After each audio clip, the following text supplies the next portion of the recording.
Hello les passionnés d'industrie et de RH, nouvel été, nouveau format TRH et tu commences sérieusement à attendre que tout le monde soit en vacances et que tu puisses enfin bosser sur tes sujets. T'as déjà enfilé tes tongs, ça sent la crème solaire à plein nez dans les bureaux, moins de réunions, moins d'urgences, moins de mails. C'est l'accalmie estivale avant de te faire broyer par le mois de septembre. Alors plutôt que d'attendre cet habituel tsunami, je te propose un truc. C'est un cahier de vacances RH. C'est une série audio et vidéo. Et la promesse est simple, un été pour muscler tes process RH et surtout éviter de te faire broyer à la rentrée. Des épisodes courts et des cas concrets. Et à chaque fois, un outil, un exercice ou un cas d'usage à tester dans ton coin ou en équipe que tu reçois dans ta boîte mail. Parce qu'on ne va pas se mentir, c'est jamais le bon moment de s'y mettre. Donc, c'est maintenant. Et si tu as envie d'aller plus loin après tout ça, je t'en reparle au courant de cet été. Mais d'abord, tongs ou pas, on attaque. Hello, hello, bienvenue, c'est bientôt la fin. On est dans le 20e épisode de cette série spéciale cahier de vacances. Donc, ça touche à sa fin. Moi, je me remets tranquillement sur les enregistrements. Je ne suis pas franchement en avance, mais ça va le faire, ça va passer. Donc maintenant, tu connais le concept, un épisode audio ou vidéo sur YouTube associé à chaque fois à un mail avec une ressource pour chaque épisode. Bon, tu le sais, tu peux écouter, à partir de maintenant si tu nous rejoins, mais je te conseille de suivre toute la série et de commencer par le commencement. Parlons peu, parlons bien, on attaque l'épisode d'aujourd'hui. Alors, tu le vois, tu le connais, ce moment où tu reviens de vacances, tu es motivé à bloc ou pas, hein, on le connaît aussi, le syndrome du dimanche soir, veille de reprise de vacances. Perso, ici, j'ai un petit rituel le dimanche soir avant de reprendre.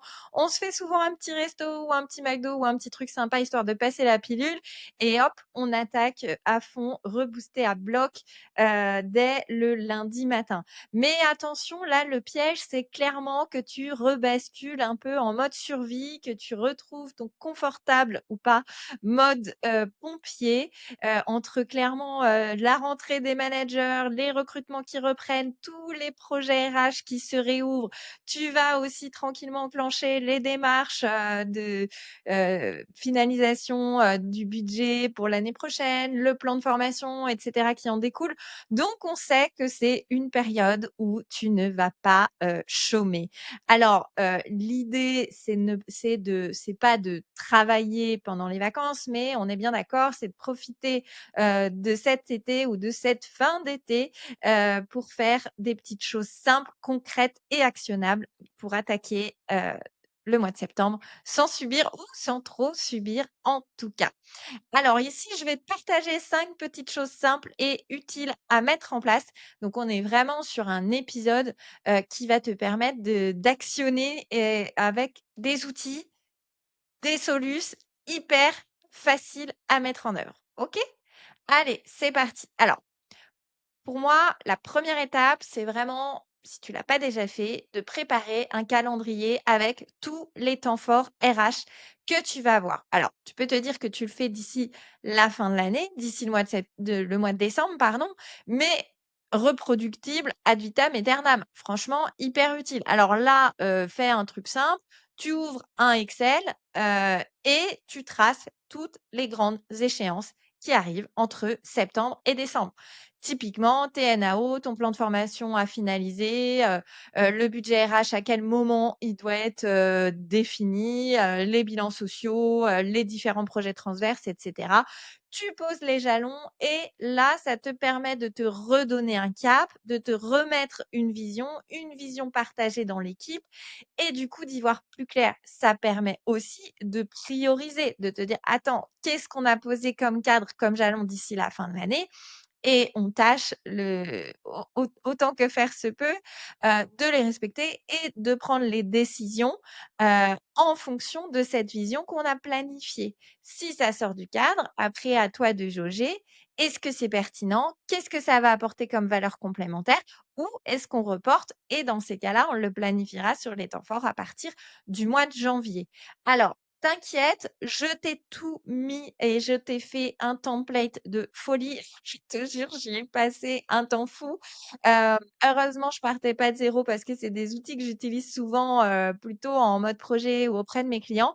Mais bref, tout ça pour te dire que je t'ai fait un Excel super simple et assez sympa. J'avoue, je suis un peu fière du truc que je t'ai fait, pour, préparer absolument tous ces temps forts. C'est vraiment un calendrier RH, un outil de pilotage RH, qui te sera super utile avec un petit diagramme de Gantt dedans. Comme ça, tu peux piloter semaine par semaine.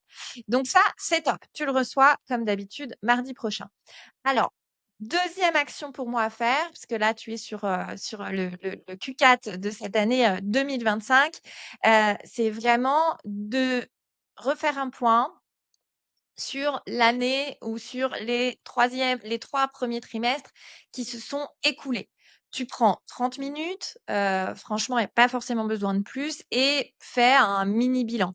Bon, quels projets ont bien avancé? Où est-ce que, par exemple, tu as passé trop de temps? Est-ce qu'il y a des demandes qui sont, revenues, en boucle? Qu'est-ce qui a eu de l'impact? Qu'est-ce qui t'a épuisé pour pas grand-chose? Qu'est-ce qui a échoué et pour quelles raisons? Là, l'objectif, c'est vraiment d'identifier où poser des limites pour, ce Q4 à venir et pour, 2026, hein, ça marche aussi et surtout, quel process il te faudra optimiser pour structurer ta fonction RH au mieux en fonction de ta vision.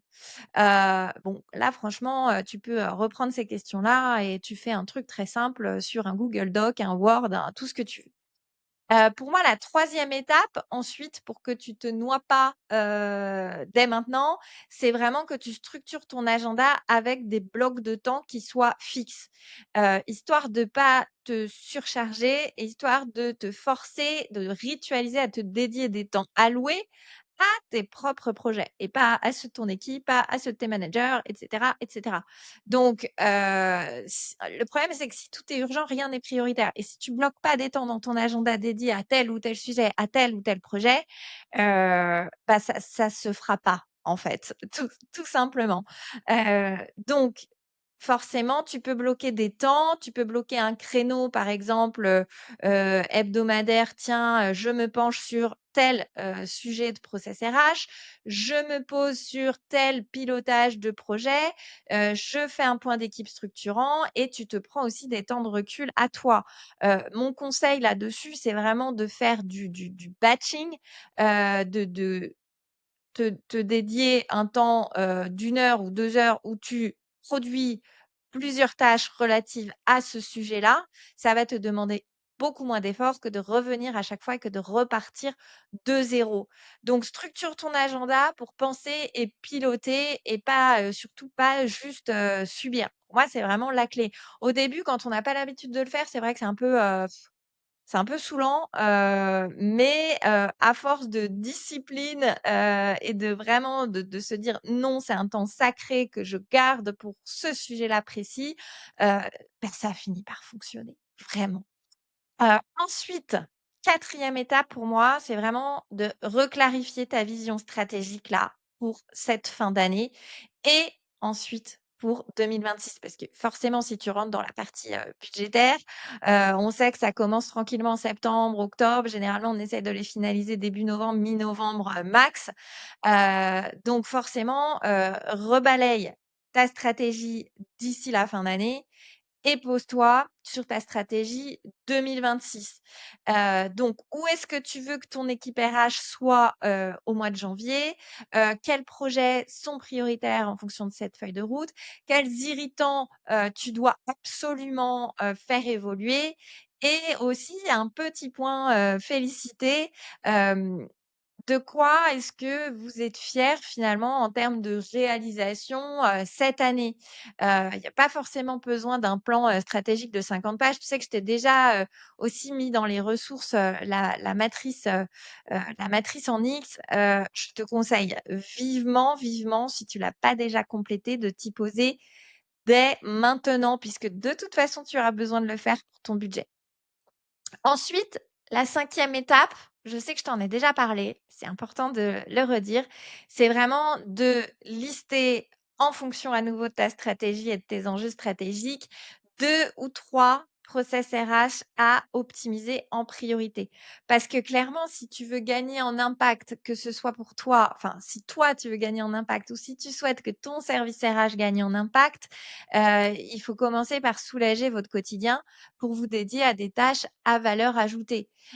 Donc vraiment, tu repars de tout ce que l'on s'est dit pendant, ces quelques semaines de cahier de vacances, et tu les planifies dans le planning que je t'ai mis dans la ressource et tu les planifies en cascade pour te bloquer des temps dans ton agenda, heu, en comme je te l'expliquais sur le premier point, en batchant un peu, voilà, tes différents sujets.